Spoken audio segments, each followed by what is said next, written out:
Muy bien, bienvenidos todos a este nuevo programa de judaísmo. Hoy, donde, donde hoy tenemos múltiples temas porque tenemos primero las efemérides que esta semana sí son de literalmente de vida o muerte, o de vida y muerte más bien, de vida y muerte. Y también tenemos una serie de felicitaciones y de eventos que han sucedido en distintas partes del mundo. Pero bueno, vamos a empezar con las efemérides porque son así como que se me hicieron especialmente llamativas esta semana por la gran cantidad e importancia de las gentes a las que vamos a mencionar y su influencia en lo que somos hoy. Miren, vamos a empezar con el 8 de junio de 1912. Carl Lemme fundó Universal Films. Ninguno de los que estamos aquí seríamos los mismos sin Universal Films, que realmente ha infectado, ha influenciado, ha enriquecido la vida de toda la humanidad desde entonces hasta la fecha. 110 años de la fundación de Universal Films. También en 1923 se publica la primera edición del periódico Mundo Israelita, siendo el primer periódico judío en español que se publica.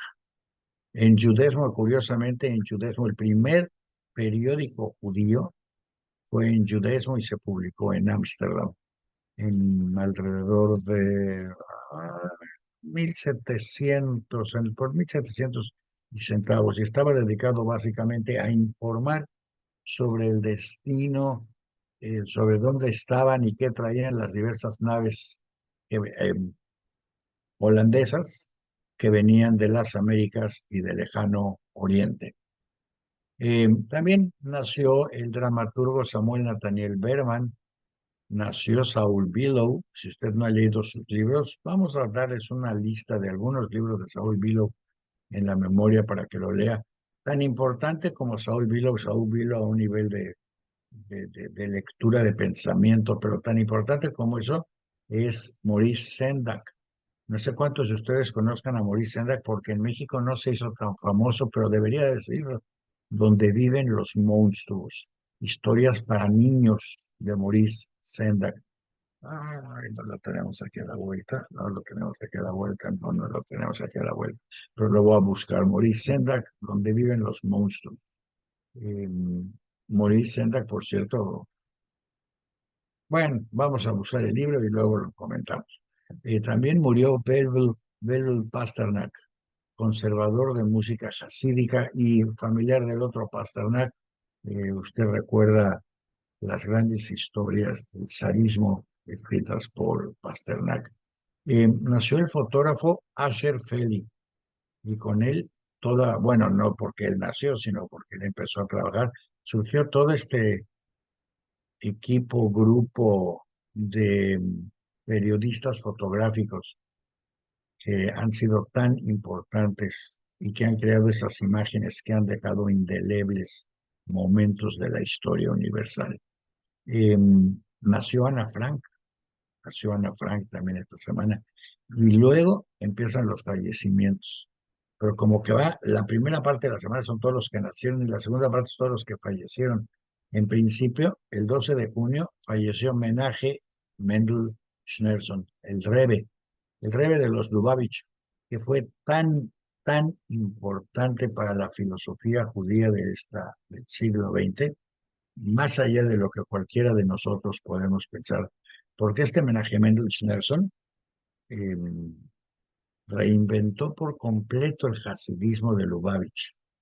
Eh, y a su muerte, claro que había todo un grupo de gente que creía que era el Moshiach, y ya va a revivir.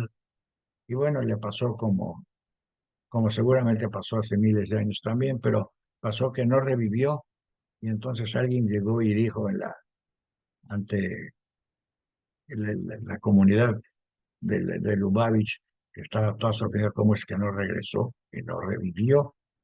Alguien dijo, no, él lo que quiere es que sembremos semillas de su filosofía en todo el mundo. Y entonces se creó básicamente el programa de Shlichim de Lubavitch, donde mandan a jóvenes de Lubavitch a abrir nuevas congregaciones en ciudades donde por lo menos haya 10 personas de origen, aunque sea dudoso, de origen judío, para poder tener una congregación, para poder tener un minyan. Y a partir de ahí empiezan a armar su casa y sus escuelas y todas sus cosas, con la teoría de que durante los primeros años el movimiento de Lubavitch los va a ayudar, pero después de 5 años ellos tienen que ser capaces de mantener su comunidad por sí solos con recursos locales. Y de no serlo así, son removidos y enviados a otro lugar, pero la casa no se puede cerrar. O sea, lo interesante de este movimiento es que una vez abierta, llamémosle una franquicia de Lubavitch, la misma no se puede cerrar. Yo estoy observando una que deberían de cerrar porque no hay quien la tome, pero están buscando a quién enviar. En fin, si Mendel Schneerson fue importante para Lubavitch, también murió Martin Buber. Martin Buber, que fue fundamental como existencialista, protocionista, por llamarle de alguna manera. Martin Buber fue un muy importante filósofo de este siglo, como lo fue también Shalom Secunda, y bueno, hay que hablar también como de Benny Goodman. Benny Goodman es el animetista, pero siguiendo con los filósofos, Benny Goodman también, igual que Carol Leme, influyó muchísimo, Benny, en todo lo que era la música, el swing y toda la introducción de lo que después fue el rock and roll, eh, como Leme en la Universal Films. También murió Max Weber. Max Weber, casi sería imposible comprender el siglo XX sin Max Weber.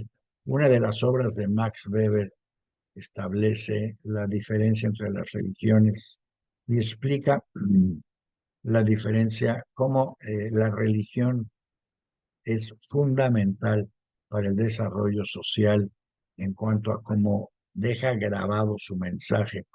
Eh, y el del protestantismo, precisamente, Max Weber documenta el desarrollo del protestantismo gracias a que en ese movimiento la función del individuo es fundamental, mientras que en el catolicismo es de la comunidad, mientras en el protestantismo el tener bienes materiales es muy importante religiosamente, porque de acuerdo a su filosofía, eso mide el nivel de éxito del protestante en este planeta y garantiza el éxito posterior. En el catolicismo es la pobreza la que determina y por consiguiente, mientras que en el protestantismo cuando alguien se hace multirrico es multihéroe, en el catolicismo se le ve así como con incredulidad, diciendo, bueno, ¿y este a quién le habrá robado? Porque no hay rico bueno. Y bueno, muchos en Latinoamérica, sobre todo, fuimos educados en que no hay rico bueno, y en realidad sí, sí los hay. Y todo lo que estamos viviendo hoy en el mundo lo estamos viviendo gracias a una cantidad mínima de personas que han reinventado el mundo actual, a través, en este caso, de la tecnología. El caso es que, para cerrar con broche de pena, el 14 de junio se recuerda la llegada a Auschwitz del primer envío de reclusos para su destrucción. 14 de junio de 1940, un año después, casi un año después, no, todavía no, meses, septiembre, octubre, noviembre, diciembre, enero, febrero, marzo, abril, mayo y junio. 9 meses, un embarazo. 9 meses después de iniciada la Segunda Guerra Mundial, llega a Auschwitz, que no existía antes de que iniciara la guerra, ya llega el primer envío de reclusos para ser destruidos. Y ya que hablamos de reclusos y de Auschwitz, tenemos que hacer un paréntesis. Primero, para felicitar a Jessica Lepe. Jessica Lepe es colaboradora de un programa que nosotros apoyamos sobre Holocausto. Y Jessica Lepe se acaba de recibir en la Universidad de Toluca. En la Universidad de Toluca acaba de sacar su maestría con la tesis de justas entre las naciones, documentación de mujeres que salvaron a gente precisamente allá, alrededor de Auschwitz y de toda Europa. Eh, Iba a haber un congreso, también sabemos que iba a haber un congreso sobre el Holocausto en la Universidad de Toluca y lo suspendieron. Todavía no sabemos exactamente por qué, pero en fin, el caso es que lo que no suspendieron fue la recepción de Jessica Lepe, que se acaba de graduar y a la cual felicitamos desde estos micrófonos. Y si vamos a empezar a felicitar, no podemos evitar felicitar a Julio Frenk. Julio Frenk, un doctor surgido de la comunidad, un intelectual surgido de la comunidad, que no solo ha dejado su huella en México, sino que pasó de México a la Universidad de Florida, donde también dejó su huella, y ahora se acaba de convertir en el primer rector de la Universidad de California de origen latinoamericano. Julio Frenk. Felicidades a Julio Frenk, que viene a tomar un gigantesco monstruo académico e intelectual como lo es la Universidad de California. Y bueno, para demostrar que él fue, él fue, él fue burócrata en México en realidad, fue secretario de salud, y eso demuestra que no todos los políticos y todos los burócratas son corruptos y son egoístas. Él hizo, que hay quienes como él, incluso podríamos hablar también de Chertorivsky, que se han dedicado a tratar de aprovechar, no, pues sí, de aprovechar su posición en el mundo político de México para mejorar el status quo de la comunidad, el status quo de los individuos, de las familias de todo México, sin importar dónde están y cómo están. En fin, parece que va a ser el área de la salud en el que más va a destacar, en el que más va a destacar la comunidad y sus herederos. Ojalá, ya saben que estamos por empezar un nuevo sexenio, donde ojalá la medición sea la capacidad de los que van a tener puestos y no necesariamente su lealtad. Porque además habría que subrayar que normalmente cuando hay enorme capacidad, tanto profesional como intelectual, también hay lealtad al país, y lealtad al país demuestra, implica muchas cosas, entre ellas lealtad a quien es el gobernante, diciéndole, porque eso también es lealtad, cuando está actuando mal o cuando lo que está haciendo podría interpretarse. Eh, si se acaba eso de ¿cómo le llamaban? La, la, la, la paz franciscana, la pobreza franciscana, no sé cómo le llamen. Si se acaba eso y le pagan a quienes están capacitados, les pagan bien, les retribuyen su conocimiento y su capacidad y su trabajo, la burocracia sería con una sola R y no con dos. Cuando se les paga cualquier cosa y lo que se quiere es lealtad, aunque me regañen, se llama burocracia en la austeridad. Pero bueno, ya felicitamos a quien se había que felicitar, y ya que estamos hablando de gustar y de querer y de admirar a gente, hoy las palabras de la semana en Yiddish, en Diario Judío, son precisamente gustar y querer. Me gusta Juanita y quiero a Petrita, por ejemplo, eso. Bueno, si usted quiere aprender a decir gustar y querer y cómo aplicar y cómo implementar estas palabras, léalo en Diario Judío, donde se publicarán en las próximas par de horas todo lo de gustar y querer. Ah, cuántas cosas esta semana. Y tenemos, claro que tenemos además, tenemos a Carmen Peña. Hola Carmen, buenos días, bienvenida otra vez.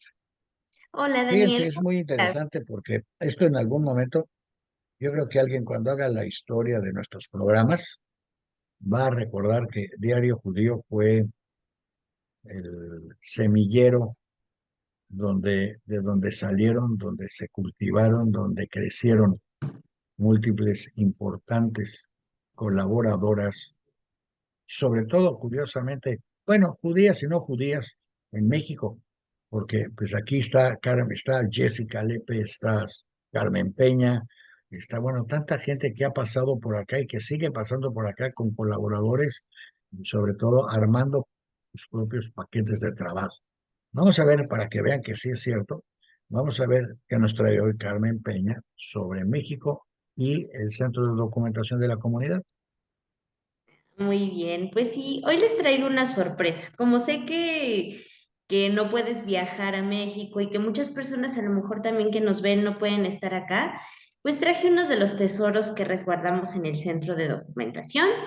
De hecho, voy a poner mis guantes para poder agarrarlos porque hoy no está Luis, que es quien nos hace el favor de pasarnos las fotografías. Entonces, pues traje yo el material así en vivo para que la gente pueda verlo.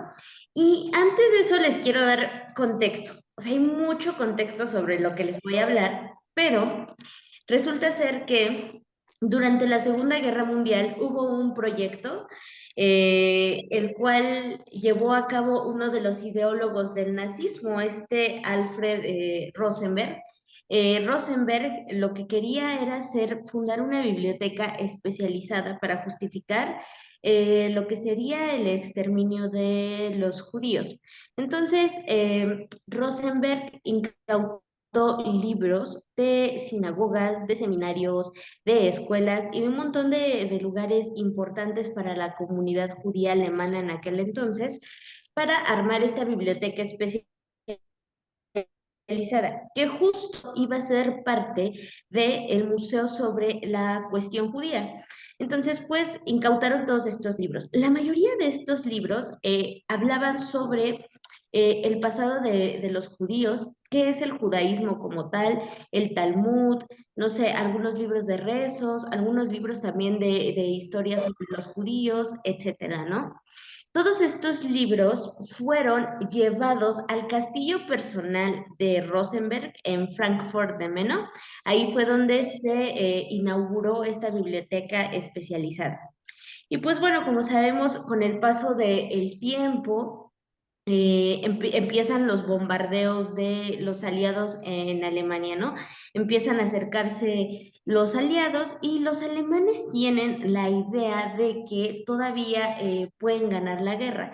Entonces, a diferencia de lo que muchos creemos que sí pasó, obviamente, de la quema de libros y todo eso, estos libros que fueron incautados por los nazis no fueron quemados, fueron resguardados. Todos estos libros se escondieron en cuevas, almacenes, en castillos, en un montón de lugares, lugares donde hubiera gran espacio para poder almacenar estos libros. Ahí justo fue donde se resguardaron. ¿Por qué? Los nazis todavía tenían esta idea de ganar la guerra y muchos de estos libros, aparte de representar el estudio ideológico del enemigo, como así le decían ellos, también representaba una ganancia monetaria, porque muchos de estos libros, en su mayoría antiguos y robados de instituciones importantes judías, iban a ser vendidos. Cuando, bueno, el plan de los nazis era exterminar a los judíos y estos libros venderlos como reliquias o antigüedades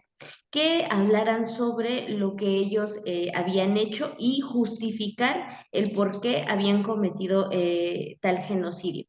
El caso es que pues llegan los aliados a Alemania con los bombardeos y bueno, llega el fin de la guerra, etcétera, y se crea un grupo, bueno, hubo varios grupos, hace poquito estuve investigando. Primero estuvieron los Hombres Monumento, que eran un grupo de soldados y también curadores de arte que iban en búsqueda, como lo dice, del arte saqueado por los nazis. Entonces ellos estaban en búsqueda de todas estas piezas y se toparon con estos libros. Para ser exactos, Daniel, los nazis se robaron 4.5 millones de libros. Entonces, Imagínate, llegan los aliados a Alemania y empiezan a encontrar castillos, cuevas llenas de libros, los empiezan a leer, muchos estaban en Yiddish, otros en Yudesmo, no sé, había muchísima literatura, etcétera, ¿no? Entonces, pues ya no sabían como tal los aliados qué iban a hacer con este lote de 4,5 millones de libros. Entonces, se crea el Jewish Cultural Reconstruction, que fue creado y fundado por diversos literatos que fueron expulsados de Alemania con las persecuciones. Entre ellos, ay, no recuerdo, entre ellos estaba Hannah Arendt. De hecho, Hannah Arendt fue la encargada de enviar estos libros aquí a México, pero ya me ando adelantando. El caso es que todos estos libros fueron regresados a sus dueños, pero la mayoría de estos libros quedaron sin dueño porque muchos lamentablemente habían fallecido en el Holocausto o los libros simplemente no tenían un registro de cómo identificar pues a quién le habían pertenecido. El caso es que empezaron a buscar comunidades en la diáspora para poder repartir estos libros y que pudieran darles un uso y un cuidado a todos estos tomos. La mayoría se fue a Israel, otra parte muy importante acabó en Estados Unidos, en Brooklyn y en Nueva York. Ahí terminaron un lote grande de estos libros y las comunidades en Latinoamérica se enteraron del proyecto. También se fueron muchos a Chile, a Uruguay, y en el año de 1951 el Comité Central Israelita de México, en aquel entonces, se entera de estos libros y manda a pedir a México un lote de 700 libros y también algunos objetos de los cuales nosotros tenemos algunos. Como te lo dije, en el 51 la encargada de enviar todos estos libros fue Hannah Arendt. Hannah Arendt fue la que envió el lote de libros para la Biblioteca Especializada de la Comunidad Judía de México. ¿Sabemos quién los pidió? Sí, está la carta en donde viene que el presidente de aquel entonces de la comunidad fue quien pidió este lote de libros. De hecho, también ¿Era intenta. Wolfovich? No, no era Wolfowitz, era ay, no me acuerdo el nombre, pero por ahí debo Bueno, de tener la carta. Mandan, te digo, 700 libros y algunos objetos. Los objetos en realidad todavía no los identificamos, pero la mayoría de los libros ya están identificados. Según el bibliotecario, nosotros tenemos más o menos de estos libros rescatados por los aliados de entre 300 a 600 libros. O sea que casi la mayoría de los libros nosotros los tenemos porque fueron pasando por diversas instituciones. O sea, primero fueron de la biblioteca del Comité Central y luego de la Kailash Genasi y luego del Serihum y así. Lo padre de estos libros, Daniel, es que identificarlos es todo un reto. Entonces, te puedes encontrar cualquier libro antiguo en el centro de documentación y resulta ser que es uno de los libros rescatados por los aliados.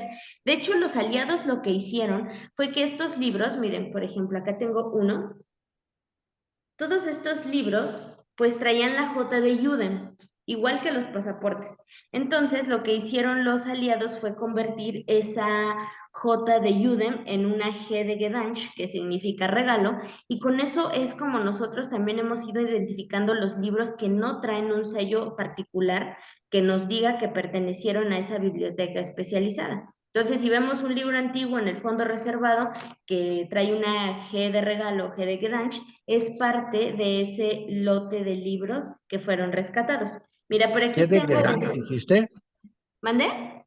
Dijiste G de Gedank, Realmente, Gedansch. Daniel, de que dan recordar. también agradecimiento, es agradecimiento. Yo creo que la gente va de agradecimiento. Gusto estar, perdón que los interrumpí unos segunditos. Nada más quiero aprovechar porque estoy aquí con Jessica. Tú que estás hablando del libro, aquí tenemos un libro de historias del Holocausto que va a ser muy importante y que probablemente, seguramente, al rato tendrán en el CEDIJUM. ¿Sí? Jessica Lepe, que colabora con nosotros, igual que su papá. ¿Sí? Jessica se acaba de obtener su título de maestría, ¿sí? Justamente por una tesis que habla, bueno, que no siga Jessica, que la tengo aquí rápido porque les va a interesar, porque va con el tema de lo que están hablando. Perdón, muchísimas gracias. No, pues todo lo que estás contando, Carmen, es súper interesante y pues nada, aprovechando el comentarles de mi tesis, que es sobre justas de las naciones, la mujer no judía contra el nazismo, entre 1933 y 1945, y cuenta historias sobre justas de Alemania, Polonia y Francia. Entonces espero muy pronto poder donar un ejemplar a Cedicum. Muchas gracias. Realmente tiene historias inéditas, cosas que no sabían. Seguramente Daniel se lo estamos guardando el mío para que lo pueda leer, le va a interesar, tiene, porque además está narrado más que como una investigación, como narrado por ellas, como una historia, ¿verdad? A ver, ¿por qué este tema rápido? ¿Por qué el tema lo tomaste, Jessie? Bueno, para empezar, para una porque, tesis. Sí, porque yo no soy judía, porque estoy trabajando estoy en una escuela pública y pues es una investigación histórica en la que yo quería hablar sobre mujeres no judías que hubieran combatido el nazismo, porque al final en una época tan oscura, pues estos destellos de humanidad toman más relevancia. Algo que le quieras preguntar, Daniel, algo que le quieran preguntar, Carmen, para regresar. Sí, pero acércale el micrófono porque no se está oyendo bien. Ah, bueno, ahorita se lo acercamos. Se lo dejo. Bueno, gracias. Primero, Perdón. felicidades, Jessica. La puerta, Una Jessie. sola pregunta. ¿Por qué te metiste a este tema? Habiendo tantos temas, podías haber escrito sobre las abejitas de Toluca, sobre, yo qué sé, tantas cosas amables e interesantes. ¿Por qué te metiste a este tema? Yo creo porque lo que más, no que me guste, pero lo que más me atrae del Holocausto son los contrastes que hay, ¿no? Entre maldad y bondad y pues toda esta cuestión. Entonces, estos actos de bondad, de humanidad que tienen las justas de las naciones en medio de un contexto tan difícil y arriesgando su propia vida para salvar a otros, me parece algo digno de recordarse, además de las historias de las víctimas y pues incluso de las perpetradoras, ¿no? No olvidar también esa perspectiva de la mujer eh, que es capaz de tomar la decisión de hacer el bien o el mal. Y ya, si ahora que ya llegaste a esto, ¿cuál es el siguiente paso con toda esta información que tienes? ¿Ya aquí se Pues acabó? no, claro que no. Difundir no solo el trabajo, sino las historias que hemos hecho, bueno, que hemos ido recolectando en The Voice, en Diario Judío, y pues propagar no solo el ideal, sino realmente promover una cultura de la paz en los tiempos que estamos viviendo, ¿no? Déjame entender, la cultura de la paz significa la cultura de la no intervención o más bien es exactamente al revés. Si tienes la oportunidad y tienes que decidir entre hacer y no hacer, haz el bien.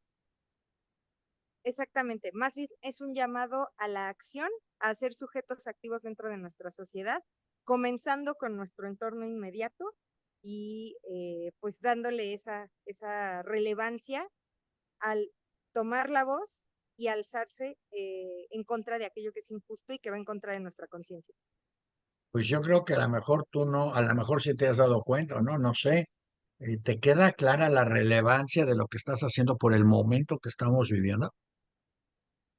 Pues creo que somos muchas personas las que estamos haciendo, por ejemplo, ustedes en este momento, Carmen, contando sobre estos libros y preservando la memoria y todo lo que hacen en el CEDICUM, son esfuerzos conjuntos que al final van a llevar, yo creo, que a ese mundo de paz, y el hecho de que ustedes estén aquí hoy, pues habla mucho de su deseo por tener este mundo con más paz y con mejores personas.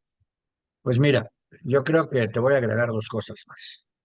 Uno es que estamos a punto, si no es que ya estamos en el proceso de interacción entre la repetición de la historia y el qué vamos a hacer al respecto, porque estamos viviendo un momento casi idéntico al de principios de los años 30, donde la extrema derecha y el populismo están tomando garra en todo el mundo, desde eh, Rusia, Hungría, eh, bueno, no voy a mencionar otros países para que nadie se me ofenda, porque luego se ofenden porque les digo populistas, pero la moneda está flotando con Europa y con Estados Unidos, donde en Europa ya lograron crear un nuevo partido que va a participar en las elecciones que quiere separar a Francia de la Comunidad Europea, lo cual implicaría ya la desaparición de la Comunidad Europea para que así separados y chiquitos, a ver cómo se confrontan a sus enemigos populistas.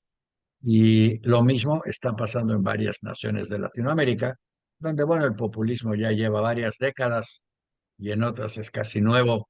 Estamos a punto de empezar a ver qué es lo que va a representar en la vida diaria de los habitantes y la gente va a tener que tomar decisiones y va a tener que tomar decisiones de a quién ayudar y a quién no ayudar, participar o no participar, dejarse o no dejarse, venderse por 1,000 pesos o no venderse. Y todo eso es parte de lo que tú estás haciendo. Y lo que tú estás haciendo podría ser casi, casi a lo mejor un libro, un manual, una presentación, cómo actuar ante la situación que se te va a confrontar. Y me recuerda, ayer me prestaron una, bueno, una presentación que hizo un pastor en una iglesia sobre Jeremías 1:4. Ya sabes, aquí siempre es Jeremías 1:4, Jeremías 1:8, parece el número de teléfono. Pero Jeremías 1:4 y Jeremías 1:4 dice, eh, ay, mi Señor y Dios, soy muy joven y yo no sé qué hablar. Eso le dice Jeremías a Dios.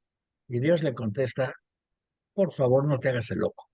No digas soy muy joven porque vas a ir a donde quiera que yo te envíe y vas a decir todo lo que yo te ordene. Esto me recordó ahorita lo que estás haciendo tú, lo que está haciendo Carmen. No me digan lo que no saben, díganme lo que sí saben y no me lo digan, háganlo y córranlo por todos lados porque no hay otra manera de saberlo. Y lo interesante es cómo estas cosas se generan y casualmente esta persona, este pastor dijo que tocó el tema porque hay una transición política muy clara en una tensión internacional y una confusión religiosa. Yo no sé si hay confusión religiosa, pero bueno, sí, sí la hay, pero me queda muy claro que la parte de la tensión entre populismo y república desgastada está dada. Entonces, a lo mejor tus colaboraciones en adelante, cuando quieras venir, siempre bienvenida, claro, se refieran a cómo Pero vamos decidir a una persona que nos cuente qué historias. actuar, cómo tomar a las gentes de las que estás escribiendo como ejemplo, como modelo, Por supuesto. para saber qué hacer, porque la gente no necesariamente, parte del problema es que la gente no sabe. Como dice acá, a mí no me digas que no sabes, yo te dije que sabes, y no me digas que no puedes, yo te dije que puedes. Pero la gente no sabe que sabe, ni sabe que puede. Oye, Entonces, a lo Dani, mejor ese es el siguiente se me paso, no sé, metiéndote ideas ocurre extrañas. para dejarlos para que vean cómo tenía mucho que ver con el programa hoy estar aquí presentes. Quiero leerles la última frase del agradecimiento que escribe Jessica en su tesis. Dice, por último, dedico unas palabras a una gran maestra, querida Maya Aysen. Gracias por este gran legado de amor y enseñanza.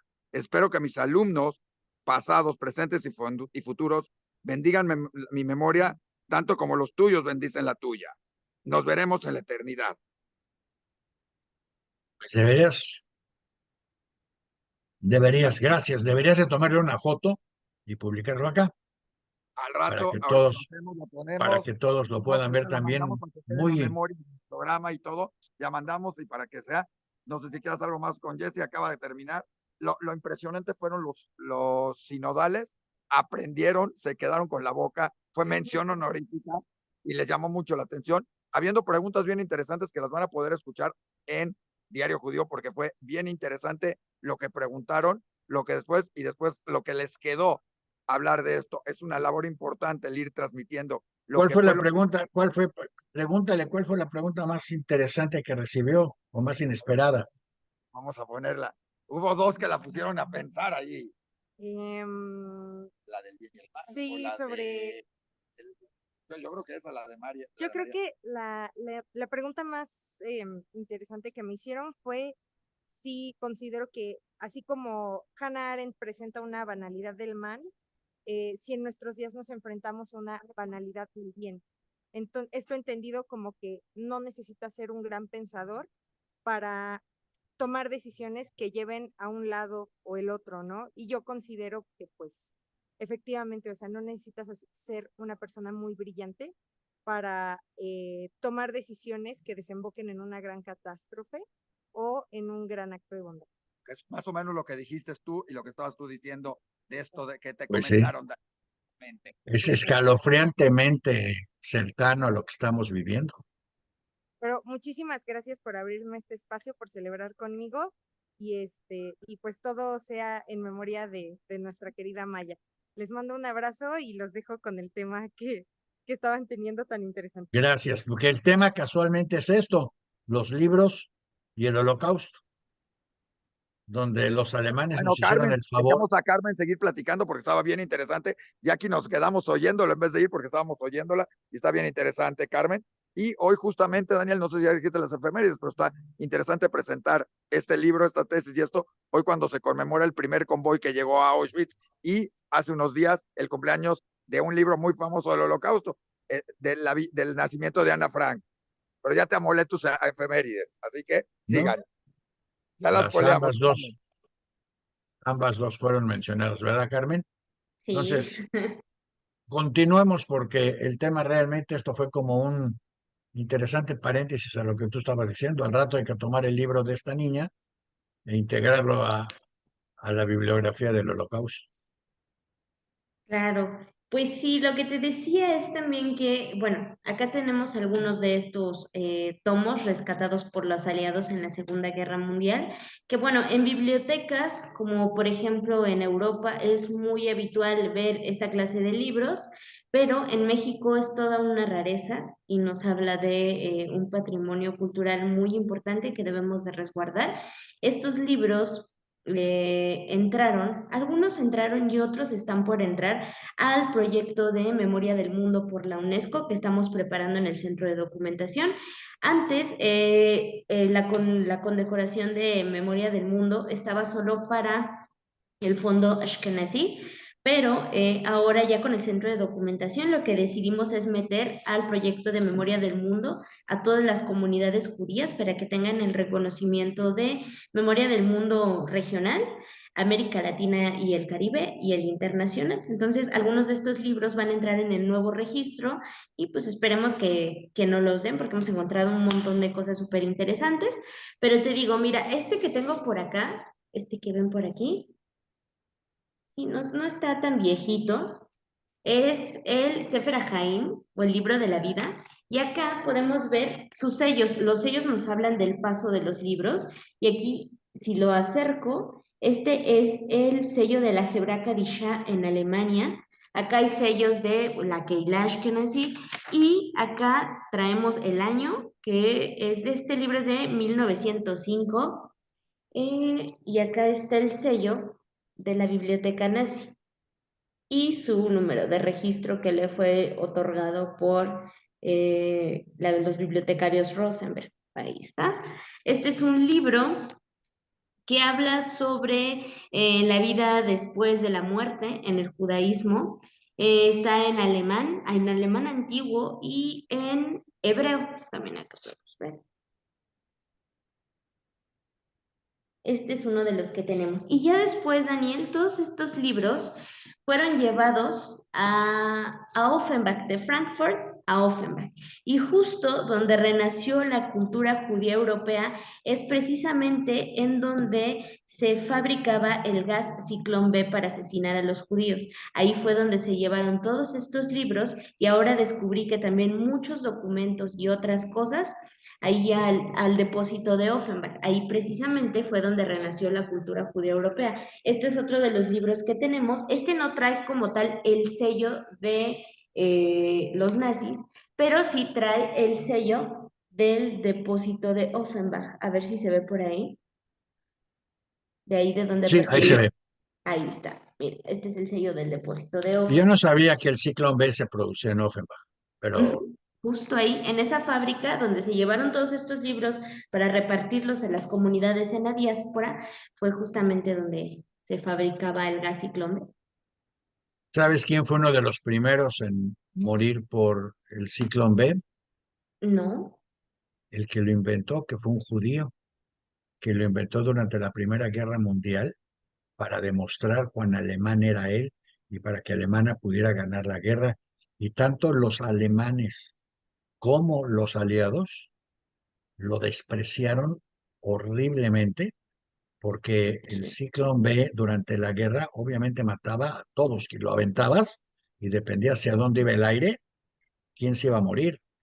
Y después de la guerra, él trató de continuar su vida científica y no hubo ninguna institución en ninguna parte del mundo hasta que llegaron los nazis que lo recibiera o que quisiera siquiera tenerlo cerca, porque lo consideraban pues lo que era el primer asesino masivo, el inventor de los gases. La guerra de gases la inventó él, y él y su familia, con todas sus condecoraciones alemanas, fueron uno de los primeros en morir en Auschwitz con ciclón B, Caray, lo qué cual horror. vuelve a cerrar el círculo. Ellos rescatan los libros para que nosotros los podamos leer. Ellos, es, es, es muy interesante cómo la historia se va repitiendo y se va armando extrañamente, ¿verdad? Exacto. Y bueno, hace unos minutitos, bueno, estuve investigando un poquito más sobre estos libros y bueno, resulta ser que había un grupo de espías bibliotecarios que lo que se dedicaban era también a recaudar archivos, periódicos y publicaciones que se hacían en Alemania sobre ya sea la guerra, la posición política dentro de Alemania, los proyectos que tenían como de bombas atómicas y cosas por el estilo. Hubo un grupo de bibliotecarios enviados desde Estados Unidos, espías, que pues en realidad nadie sospechaba de un bibliotecario, ¿no? Pero muchos de estos bibliotecarios ayudaron a recolectar toda esta información y se dice que también todo esto ayudó o desembocó en el proyecto Manhattan, pero es todavía como que está discusión esa teoría. Lo que sí es que ayudaron a recopilar un montón de información que sirvió a los ejércitos para poder llegar a Alemania y avanzar con las fuerzas aliadas. De hecho, todos estos documentos que se rescataron o que se llevaron fueron igual puestos en las bodegas de Offenbach. También valdría mucho la pena investigar dónde acabaron todos estos archivos, estas publicaciones, todo esto que fueron recaudando los espías bibliotecarios que yo no tenía ni idea, aparte de los hombres monumento, que se me hace como que también muy interesante. Y bueno, Daniel, por último, de entre los libros rescatados que nosotros resguardamos, tenemos ahora sí que la joya de la corona del Centro de Documentación que a mí me encanta, y es que nadie se percató de que dentro de este lote de libros venía un gran libro que por pura casualidad y mera suerte nos tocó tener aquí en México. Resulta ser que entre las cajas que envió Hannah Arendt venía un libro, el libro de Nevim Rishonim, Antiguos Profetas o Profetas Anteriores, y este libro fue impreso por Giovanni de Gara en Venecia, Italia, en el año de 1567. Es el libro más antiguo que nosotros resguardamos, es un libro post-incunable, quiere decir que 100 años después de la creación de la imprenta, y bueno, cabe mencionar que este lo encontraron en el castillo personal de Rosenberg, yo creo por la misma antigüedad y la importancia que tenía este libro.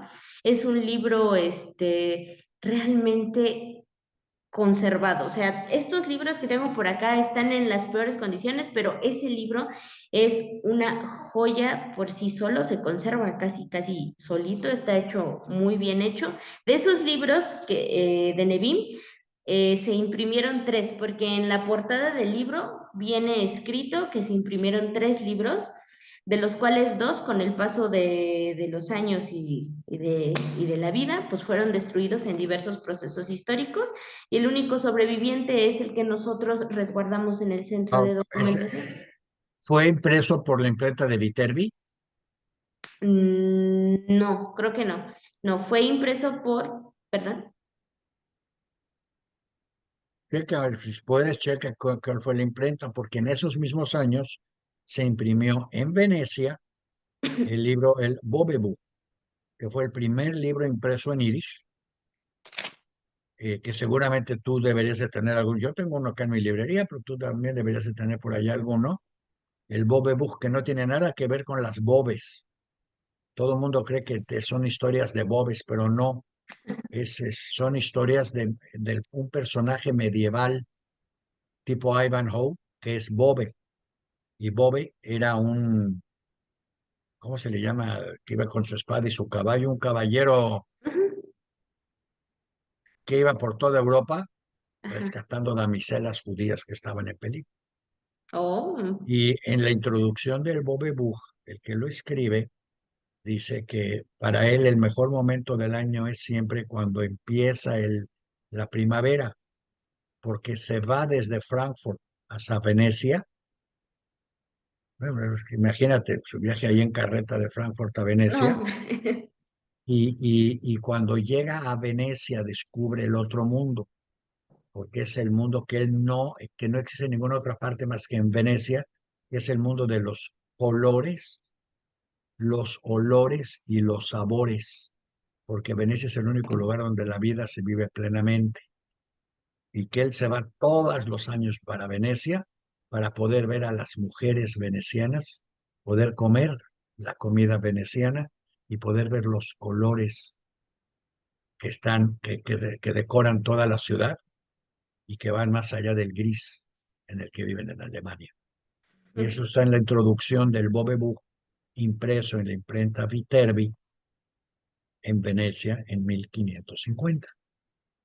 Pues seguro, a lo mejor y estuvo por ahí. Lo que sabemos y el dato que tenemos es que fue impreso por Giovanni de Gara, un no cristiano, que se encargaba de imprimir estos libros para los judíos, porque los judíos pues, no tenían derecho a la imprenta. Entonces Giovanni de Gara se encargaba de imprimir estos tomos, que primero pasaban por la censura del clero, para que no tuvieran nada que ofendiera como tal a la religión en aquel entonces, y después por la censura rabínica o por la revisión rabínica para que quedaran bien hechos según sus estipulaciones, y ya después los repartía, los daba al encargado. Yo creo que el Bovebuch se les pasó por abajo del radar porque se les pasó por abajo del radar porque hablaba de un héroe, Don Quijote, Ivanhoe. Es más, en Ivanhoe, el reflejo y el eco del Bovebuch, en Ivanhoe la damisela principal es Rebeca, la judía, por la que Ivanhoe recorre las islas británicas para rescatarla. Entonces pues es interesante ir sumando los pedazos para entender el mundo en el que vivimos hoy en función al mundo en el que vivíamos antes. Pero sí, ese libro que tienes ahí, ojalá no tengamos que decir que de la destrucción del centro, ese fue el libro que se rescató, porque es una constante en la historia. Tú sabes que Alejandría, eh, por ahí leí que Alejandría le empezó que fue algo así muy extraño, porque Ptolomeo decidió crear Alejandría, no sé por qué, o sea, él decidió que quería escritos, y que entonces en todo el mundo antiguo se corrió la voz de que en Alejandría pagaban por, por libros, por piros, y entonces es increíble, pero se inició la primera falsificación de libros, porque los piratas decidieron que si no tienen libros, pues los falsifican y se los venden al faraón. Y entonces se los vendieron al faraón, que compraba todos los libros, y cuando se dio cuenta que le estaban dando gato por liebre y que había libros importantes y libros no importantes, entonces contrató a una serie de personajes como tú para que empezaran a evaluar lo que llegaba y decidir qué sí se compraba y qué no se compraba. Entonces, en función a una idea de juntar libros, se inventó primero la falsificación del libro y luego la bibliografía, la función de bibliotecario, para juzgar y calificar a todos los libros que fueran llegando. Y luego, desafortunadamente, pues lo quemaron. Ya que estaban todos juntos en Alejandría, pues llegaron otros y quemaron toda la biblioteca. Y se salvó muy poquito. Si algo se ha salvado de lo que quedaba en Alejandría, es porque los judíos no pueden quemar libros, porque el libro es una extensión de tu mente. Entonces, si es una extensión de tu mente y tú no puedes ser cremado, tampoco el libro puede ser quemado. Y entonces cuando venga el Mesías y nos rescate a todos, pues si no hay libros, ¿de qué vamos a hacer? ¿Estar sentados oyendo musiquita? No. Entonces hay que Vas a tener usar el esos libros. iPad, Daniel. Vas a usar el celular para ponerlo en vez de los libros. Lo triste es que estas nuevas tecnologías no están, algunas sí, que es Google casualmente, que es fundada, creada, manejada por judíos, rusos. Es que por cierto, la nueva directora financiera de Google es una señora Miriam Askenazi. Por si alguien conoce alguna familia Askenazi allá en México, a lo mejor hasta son familiares, lo dudo, pero esa es la nueva directora financiera de Google. Y para ellos rescatar todo el legado es muy importante. El problema es que al rescatar todo el legado y digitalizarlo, yo siempre me he preguntado si los antropólogos y los arqueólogos del futuro, si es que los hay, si no los destruimos a todos, van a encontrar estas cositas y van a decir, oye, ¿y esto qué es? Y va a decir, no sé, pues a ver, ábrelo, y lo van a abrir, sí, le van a soplar, no va a pasar nada, y le van a buscar cómo buscas, cómo encuentras lo que hay adentro de electrónica si no tienes electrónica, y si la tienes y no tiene cargador, y si tiene cargador y no tiene electricidad, está perdido por completo, Ujú. más todo lo que se ha perdido en el traspaso de papel y, llamémosle, papel y libros y discos, todo lo que se ha perdido de ahí a la digitalización es enorme. Yo creo que se ha perdido por lo menos la mitad del conocimiento humano. Y ahora con la inteligencia artificial, que aunque se enojen, es la estúpida inteligencia artificial, porque todos los resultados que han dado la inteligencia artificial son bien estúpidos. Que por cierto, deberías de buscar cuál es el libro más antiguo que tienes del dibujo de Mm, uno de Pérez, porque seguramente los tienes ahí porque has de haber recibido la biblioteca de la Nayo, de la Irish. sí, Y, claro, y, la, está. y la próxima semana podemos hablar de lo que significa el dibujo Ah, y la claro. inteligencia artificial en el judaísmo, porque el dibujo es precisamente crear algo de arcilla, ponerle en la frente las palabras y el nombre de Dios con un conocimiento para que adquiera vida. Esa inteligencia artificial le alimentan la inteligencia desde afuera. Entonces, si pudiéramos para la próxima semana dedicar un tema a inteligencia artificial y qué es lo que los judíos nos han advertido al respecto, para que vean cómo la historia hay que tomarla en serio, porque viene con advertencias y con guías de lo que nos va a pasar. Y ahorita Exacto. que ya vimos lo que están haciendo en la tesis, sí, yo creo que va a haber quien va a tener que tomar decisiones. Y quiero leer las preguntas para discusión de grupo que presentó este pastor Covarrubias a su Ujú. grupo, porque me parecen muy interesantes. Yo voy a quitar la palabra Dios, porque él la pone Dios porque es pastor, pero yo no soy pastor, entonces voy a poner la palabra humanos, porque el responsable son los humanos. Y dice, ¿cómo respondes cuando sientes el llamado para llevar a cabo una tarea que parece estar más allá de tus capacidades? Esto encaja exactamente con las mujeres del Holocausto. Salvar la vida de alguien y aguantarlos durante años o durante meses, porque hubo quien los escondió por años. Esto está más allá de las capacidades, de lo que uno cree que son sus capacidades. ¿De qué manera puedes recordar de a ti mismo que que tienes la fuerza para enfrentar el desafío de la vida? Él dice que tienes la presencia y el apoyo de Dios. Quienes no creen en Dios, no importa. Tienes la presencia porque seguramente, y habría que checar, si a las que salvaron a toda esta gente, eh, era, era, era, este, era, si a toda esta gente de alguna manera tenían el problema del desafío de la vida. Ahora, ¿qué vas a hacer?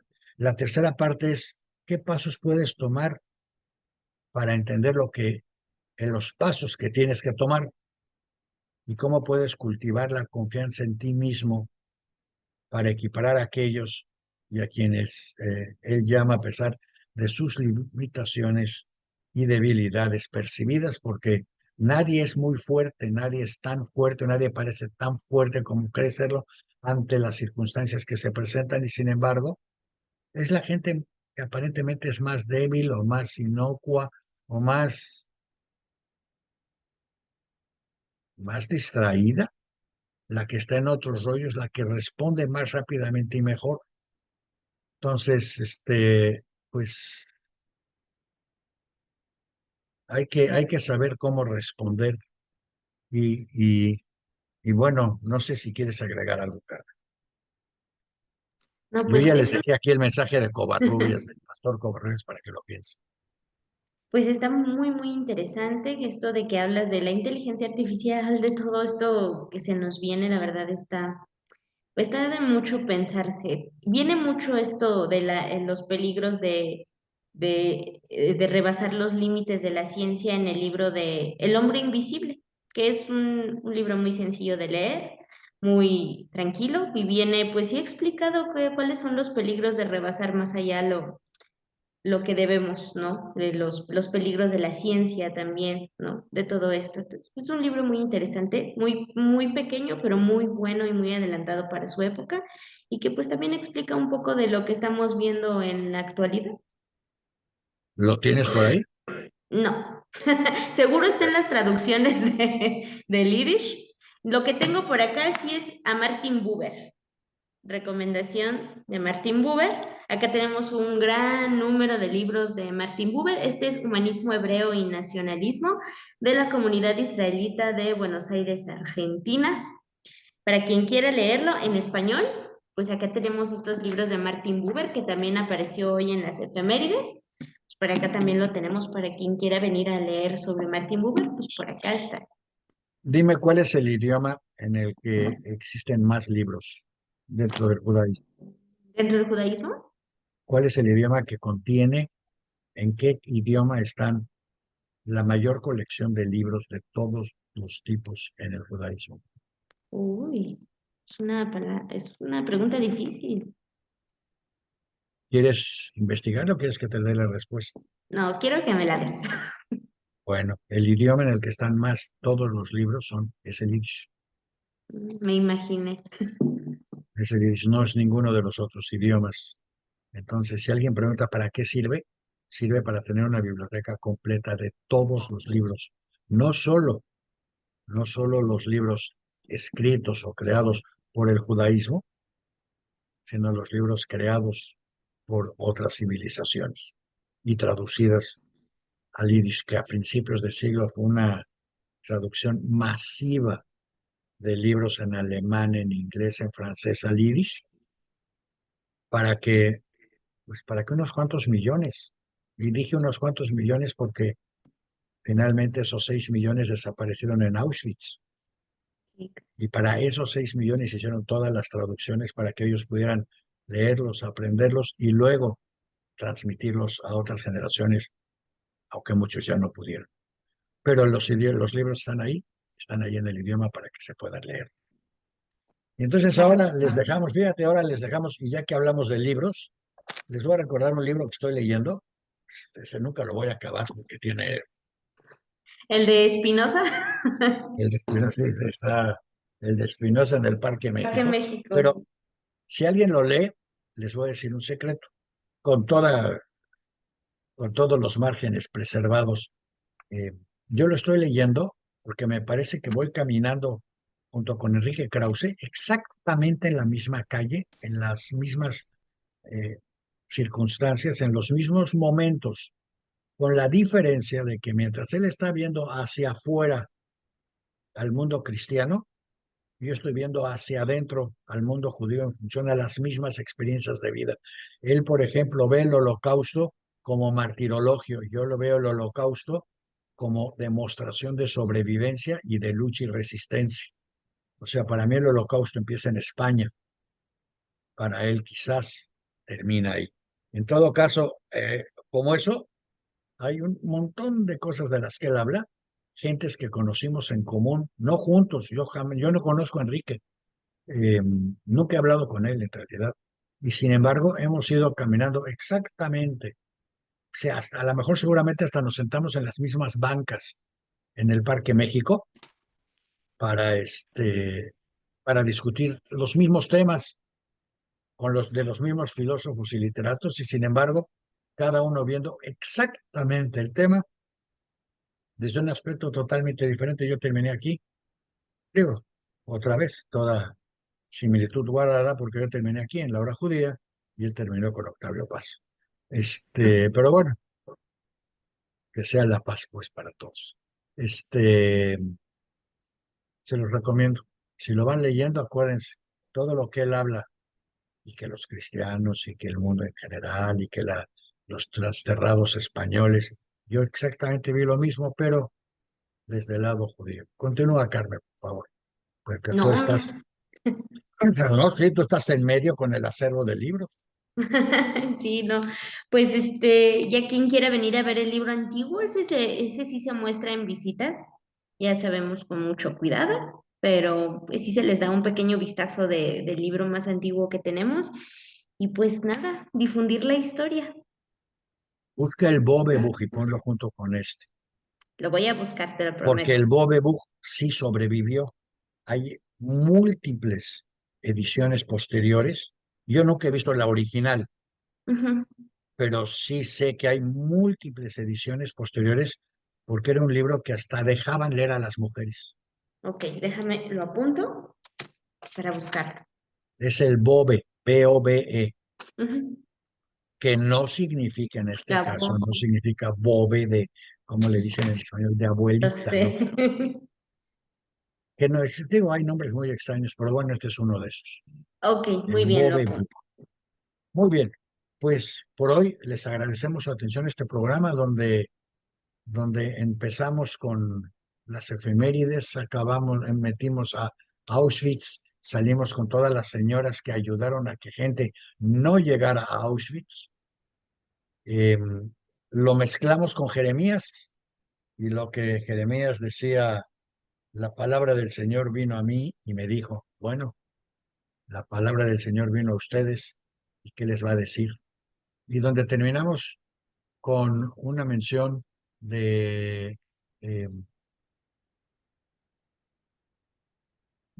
de algo que pasó en México, que no sé si deberíamos mencionar, pero lo vamos a mencionar, que fue, no sé si el accidente o no de Claudia Sheinbaum. Así que no vamos a mencionar nada. Ustedes documentense por allá. Este no es un programa para documentar lo que pasó en ese hace unos minutos, pero documentense porque Ella no su equipo, perdón, no que no ella, su ella, equipo. su equipo. Gracias.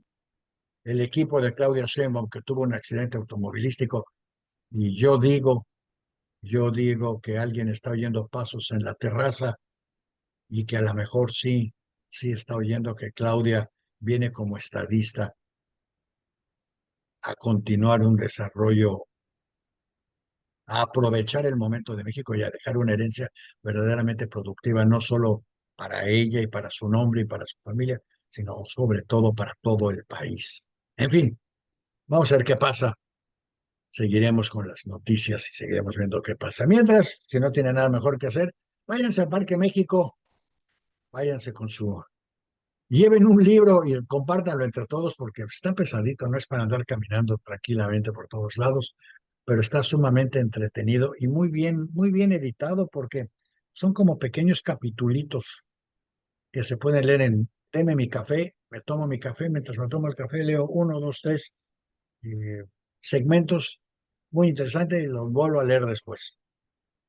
Spinoza en el Parque México de Enrique Krause y las palabras en yiddish de la semana, gustar y amar. Si ustedes gustan de alguien, si le gustan a alguien, si aman a alguien, cheque estas palabras. Toda la semana sacamos las palabras de la semana en Yiddish, y además están transliteradas para que la gente sepa leerlas, pueda pronunciarlas. Claro, están también en inglés y también están en Yiddish, pero para que vayan aprendiendo un poco de Yiddish para todos. Diario Judío, la única publicación que publica en Yiddish, en judaísmo, en hebreo, en francés, en todos los idiomas. Y vamos a ver qué pasa en este mundo que está yéndosenos hacia la derecha, y que casualmente lo que tú tienes ahí, Carmen, si la gente lo leyera y le hiciera caso, permitiría evitar el populismo de la ignorancia. En fin, los esperamos la próxima semana y como siempre ya saben, todos sus comentarios serán bienvenidos. Pueden ver y transmitir y revisitar la memoria de este programa en YouTube, en Facebook, en Spotify y sobre todo en Diario Judío y en Voces Hispanas, donde lo van a encontrar mucho más fácilmente. Ayer estuvimos recorriendo las colecciones de este programa en YouTube y en Facebook, y creo que no hay manera más fácil de ver este programa que yéndose a Voces Hispanas, donde luego aparece el programa, y claro, a Diario Judío, donde estamos en el programa. Muchas gracias y hasta la próxima semana. Gracias, Carmen. Gracias.